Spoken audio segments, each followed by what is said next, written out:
This is Tyrese Halliburton, and you're listening to Setting the Pace.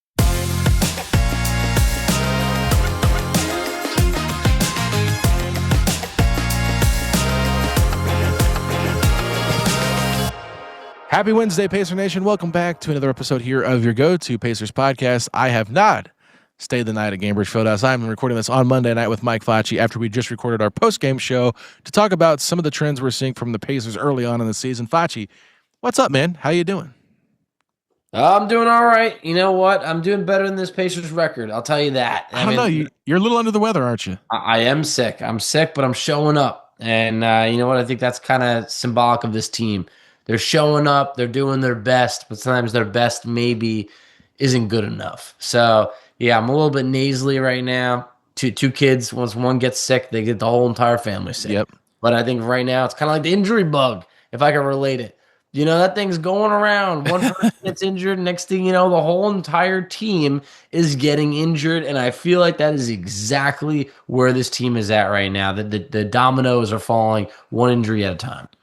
As we are recording this on Monday night, the Pacers are 1-6, which would be the third worst record in the NBA. The only two records worse than them are the New Orleans Pelicans, who are winless, and the Brooklyn Nets, who are winless. And the Brooklyn Nets are a team that the Pacers play on Wednesday night, so it'll be a battle of the bad between the Pacers and the Nets. But, you know, there's a lot of speculation around there, like, what are the Pelicans doing? Will they fire their coach? What are they doing? Yeah, I don't think they have any idea. It seems like a team that has no direction with what they want to do. They traded away next year's first-round pick unprotected to the Atlanta Hawks, and in return, they get Derek Queen, who they're not even playing until garbage time. So, literally makes no sense. What'd you say? And they gave us back our pick. Yeah. You could make an argument. There's a scenario they could have 2 top 3 picks this year. Instead, they're going to walk out with neither. Yeah. The New Orleans Pelicans are bad, and they stay bad. And I just feel like right now there's a lot of people that have gone there. There's just dysfunction, and they got to tear it all down. All right, Facci. Well, let's talk about this Pacers team and where they rank amongst the league in some of these statistical categories, because it is not pretty, as you would imagine. Let's just start here, Facci, with the points. This is a high-scoring team that we've seen over the last couple of years. We knew it was going to take a bit of a dip with the players they've lost, specifically Tyrese Halliburton. Facci, they are 25th in the league in points per game at 112.9. The only teams worse than them, Pelicans and Nets, as well as Clippers, Mavericks, and Celtics. This is not good. It's not good at all. And, like, it's just not Pacer basketball, because we remember this team being – a couple seasons ago, the highest scoring team since like 1984, when the Nuggets were, you know, lighting up the scoreboard. So, like, this is a team that is just a far cry from what they used to be, where every now and then Indiana would throw up 150 points or so, maybe even go up by 60 points against the Washington Wizards, you know, last season. It's just not the same Pacers offense without Tyrese Halliburton, the engine that really makes this car go. No, it doesn't. And just to kind of give you an example of how bad the points are, let's look at the field goal percentages, Facci. Across the league, the Pacers come in dead last in field goal percentage at 40.7 on 95.6 attempts per game. They're only making 38.9 of those, so not great. 40.7% from the field. And if you want to make yourself feel any worse, Facci, I don't. 30.2% from three, which is, of course, dead last in the NBA as well. So dead last in field goal percentage and dead last in three-point percentage. This Pacers team not playing and looking good. No. And like I mentioned last episode, I mentioned previously that I worried about from three-point land, but it's worse than you could have ever even imagined. They just do not have – they're not getting the same looks. They have the same shooters you can make an argument for-ish. You know, obviously no Halliburton, no Turner. But it's just like the looks are not where they used to be before. It's upsetting to see a team that statistically the last few years have been like a top 5 team each year, felt like, in scoring and field goal percentage and all of those, you know, stats that are key to being a really good offense. This year, the Pacers really don't have any of those stats going in their favor. All right, Facci. For the free throw percentage, we know free throws have been a struggle for the Pacers. Yeah. I don't know if you've seen where they land at in the free throw category, but if I were to give you a guess, where would you put them at? Towards the bottom.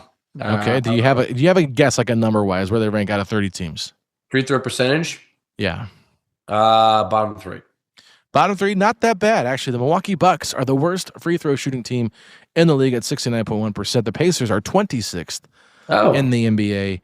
74.2%. So bottom five. Bottom five, bottom four. It's bottom five, not bottom four. It's 26, Yeah, 27, yeah, 28, yeah, 29, and 30. You got to count that. I know it's weird to say that, but still, I mean, bottom five in free throw percentage, and then the worst in 3-point and field goal percentage. It's not great. It is not great at all. And it's like I don't really know what to say about it. I mean, it's just like, how are you supposed to generate good looks when you're playing half your games without point guards? Yeah. I just don't know. Like, you really can't. I mean, we're so down the line in terms of point guards that it's been a next man up. But the problem is these next guys up are sometimes coming off the couch or coming out of the G League or just anything of the sort. And it's a major talent drop off compared to guys that have been in this offense for years or are, elite point guards or have elite skill sets. There's just no point guards on this team that has any elite skill sets in any way. Well, the best way to increase your chances of winning when you're missing a lot of shots is collecting your misses and giving yourself another chance.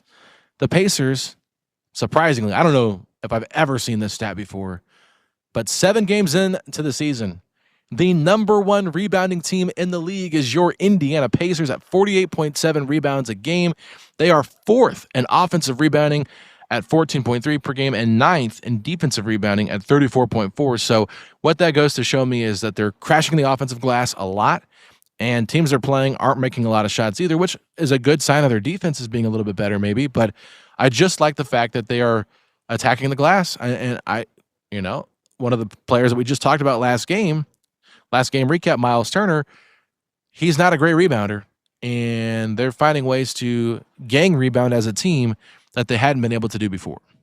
Who would have thought? Take Turner off this team. You're the best rebounding team in the NBA. Very interesting that it works that way. But is it a coincidence or is it a fact? Fact or Facci? Oh man, yeah, it's good. It's just interesting. It really is. It could be a fact, but no. Look, I just think the Pacers historically, the last handful of years, have been an awful rebounding team. They've been a bottom 5 team. We've complained about that for so long. I just think that now, like, they have like a strength in numbers type of situation where it's like you got your Isaiah Jacksons, your Jay Huffs, your Tony Bradleys. You have other guys that are just battling for rebounds. It's not sexy. You don't have someone averaging 10 rebounds or anything of that sort, but it's just guys that are working hard. And I wish of all years the Pacers have been a better rebounding team in the past. Anything could have been possible. Now you're the best rebounding team with one of the worst records in the NBA. Makes no sense. Well, if it makes you feel any better, they're not really good at getting the ball to each other for assist. I mean, with how bad they're shooting, you would probably guess this is the case too, another trend, but 28th in assists per game this year at just 23 a game. They are, however, Facci, 4th in turnovers, which is great. They've committed the 4th fewest amount of turnovers in the league. Another good sign there. But if we're just going to continue down the path of not so great, dead last in the league in steals at 6.3, and they are middle of the pack at 17 for blocks per game. So just a little bit of statistics there. I think those are kind of interesting, but overall, we kind of expected this. I think that going into the season with all the injuries we've had, like, you wouldn't expect the Pacers to be up at the top without your lead assistman out there, and you would not expect them to be up in steals with Tyrese, who's very good at stealing the basketball, Nembhard and TJ McConnell, very good at stealing the basketball, not on the floor either. So, yeah, I mean, I don't think it's really a shocker for anything, but just one of those things where it's just like, yeah, it's been a lot of like a couple of really good statistics and then some really bad ones. Yeah, no, it really has. I mean, yeah, there is some good with the bad, just like you said, but overall, just hearing it, seeing it, this is something that I really hadn't dove into in the first few games. I knew it wasn't good, but like when you're talking about just things like the lowest in field goal percentage in the NBA, I mean, that's like, wow, there's talented rough. players on this group, and it's just like you're telling me Brooklyn's like 10 spots higher than us, like. How is that happening? But that is just where we're at, and you take the talent off this team, yeah, it's you're gonna suffer for it. And right now, Indiana's missing a lot of talent. I will say this: there was a tweet that I think Dustin Dopirak put out, either against Golden State or against Atlanta on the weekend, and I forget what the total number was. I'm just gonna like throw like a guess out there, but it was like the Pacers are Pascal Siakam is 7 of 8 from the field. The rest of the Pacers are 7 of 23. And it's just like, that is kind of how it's been. The beginning of the season, it's like Pascal has been great. Shooting wise, percentage wise, and everybody else around him has not been. I think against Golden State, you saw some really good shooting from Quentin Jackson, Aaron Nesmith, even Isaiah Jackson at times. Like, we saw the numbers increase there percentage wise. We were pretty impressed. And we were like, okay, when they have other guys chip in with a higher shooting percentage, it's going to make a difference in the game. And Quentin Jackson said this after the game against Golden State. Look, if it's not me, it was my turn this time to take advantage of how teams are defending Pascal, but it's going to be somebody else on Monday. And we talked about Isaiah Jackson last game, how he stepped up. Jarris Walker hit some big points. So it's like, it's not just going to be a consistent score like a Mathurin or a Tyrese or a Miles Turner when he was on this team, getting your average 15 points a game. It's who's hot that night. Who's the hand that's hitting the shots. And one game it's Jarris, the next game it's Nesmith, the next game it's Quentin Jackson, the other game it's Isaiah Jackson, and then you never know, you might get a barrage of points off the bench from somebody like Mac McClung or whoever, but it's just like Ray J. Dennis. You just never know. Man. And that is where this team is at. Like, I don't know how to say it any other way. But potato musical chairs. I don't know what analogy you want to use, but it's just like, hey, who's got the hot hand tonight? Pass it around. Let's find out. But it's just like, when you threw out Mac McClung followed by Ray J. Dennis, you just knew it was like, yo, man.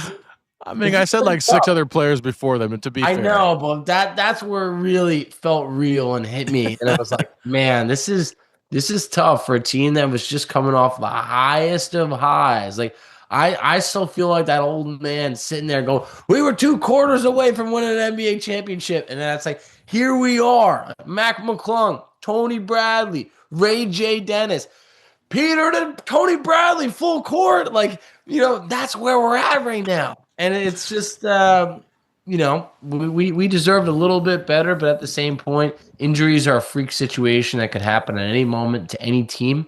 It just so happens the Pacers have the most injuries as soon as the season started. You know what? Maybe glass half full, get the injuries out of the way right now. You'd rather your team be hurt now than be hurt in March, April, or later. All right, Facci, I'm just going to share a little insight here. If you guys ever watch the beginning of a Pacers game, you notice how they kind of go through the huddle and shake hands with one another before they go on the court. You ever see that, right? Yep. Do you ever see like an usher there for the Pacers Gainbridge Fieldhouse ushers? A sweet lady by the name of Judy. She is standing right there by Chris and Quinn's scores table, and she's always on the floor when the team is at the bench and starting lineups are announced, and she ends up dapping it up with all the players as they go, after they go through their lineups and they go through and dap everybody up. She's right there, fist bumping, shaking their hands, whatever. And so I was talking to her before the game against the Bucks, and she said, Alex, she goes, it's crazy. I feel like there's a different player every single time I go to bump hands with somebody right now. She goes, I don't even know who half this team is. There's so many new guys. They're probably thinking, who is this crazy old lady giving them bumps in the line? It's not the same group that's been around for the last couple of years as she's been in that position for her usher spot. But, I absolutely adore that she does that. I think it's really cool that they allow her to do that as well. But Judy, shout out to my girl, Judy. She's a sweetheart. And I just thought it was funny that she made that observation, and it's kind of like when you put things into perspective of what this season has been like, that is the perfect way to describe it. Like, you don't even know who you're fist bumping before the game starts because it's how beat up this team is. Yeah, I mean, I was watching the game tonight, and my wife was like, who's that? And I had to be like, 1 second. And I waited, and I was like, oh, that's Jeremiah Robinson Earl. And my wife was like, who? And I was like, I don't even know how to describe it, babe. He's on a 10-day.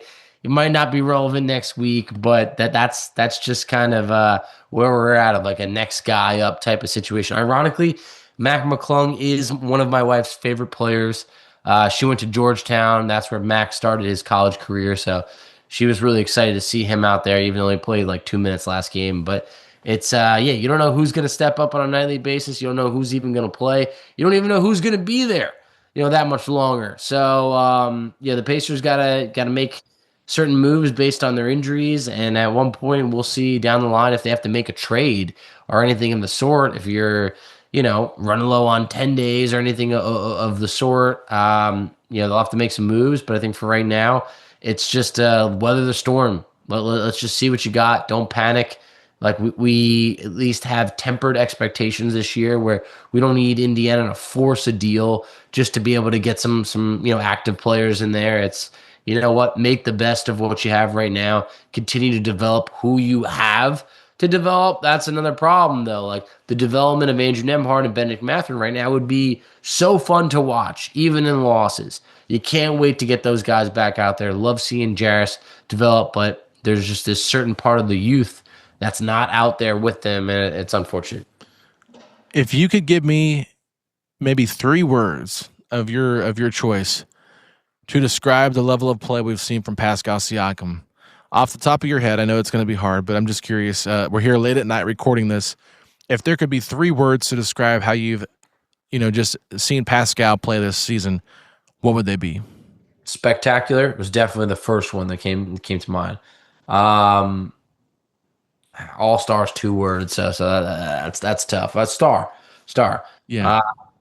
Advertised, I would say. He is as advertised. Technically, that'd be 2, but like, this is a guy that we said coming into the year, I wouldn't be surprised if Pascal Siakam probably has a career year. We said that. You look at it right now, the man's averaging 25 points per game. Like, yeah. He's killing it. And I don't even know if the stats that I'm looking at are before. They're actually before his recent game. So he'll be averaging more. The 25 points per game is on ESPN because they're always a step behind.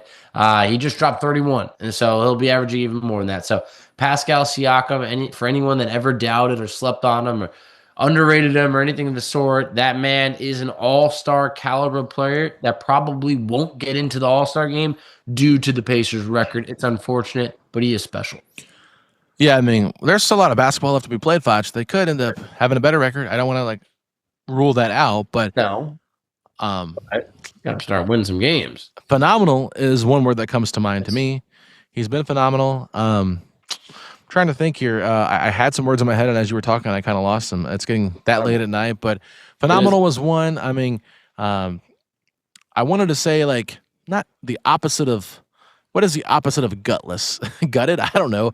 I'm just trying to think he plays his guts out every single time he's on the floor. He's just carrying so much. And I know that's not one word, but the opposite of gutless, whatever that is. Somebody please tell me. I feel stupid not knowing. I don't know. Because I can't be he's gutless. Well, he's got. Part of that time you looked up the dictionary words and you came out there with 10 words I never even heard in my life before. Oh well, that was fun. That was just me trying to be silly. I was trying to give people a lesson, right? Because I was that was in the summer, right? Yeah. I'm looking this up. Opposite of gutless, but I will just say he's as Rick Carlisle determined, he's a warrior, phenomenal warrior, and I guess the opposite of gutless. They're saying courageous, brave, bold, and determined. So I'll just say courageous, valiant. That's fine with me. Whatever. He's without fear. That's how I view it. So anyway. That's all I have on Pascal. But anything else you want to say? This is going to be a shorter episode today. I'm not doing a Nets preview. Good grief, we're not doing that. No. We don't got to do that. It's not to say do it to everybody, but it's we better beat the Nets. Beat the Nets. No matter how many players are out, if you still have Pascal Siakam, you have a chance. And then that's what I would say is it's the winless Nets. Let's make some noise. Let's get a win. Let's get back on track. All right, Facci. Well, that's going to do it for today's episode of Setting the Pace. Thank you all so much for tuning in. We will get to a mailbag soon. I just wanted to wait a little bit, so maybe we will get to that on a Thursday night. We can do a mailbag Thursday. We'll figure something out, but we want to get a mailbag podcast in for the month of November and make sure we get your guys' questions and kind of answer them accordingly. So with that being said, if you haven't already, please subscribe to our YouTube channel at youtube.com/settingthepace, a Pacers podcast. If you're listening on the audio side of things on Apple or Spotify, please leave us a 5-star rating and review in the comment section below, in the rating and review section, I should say, and let us know what you're thinking about the show. If you have any show ideas you would like from Facci and I, go to my Twitter handle at AlexGoldenNBA, and you can find my email there, alexgoldenNBA@gmail.com, and email those ideas to me if there's something you would like to see from me and Facci. So with that being said, Facci, if you're hoping to feel better by the next time we record and that the Pacers are on the winning track of tonight's game against the Nets, hit me with those 3 words. Let's go Pacers.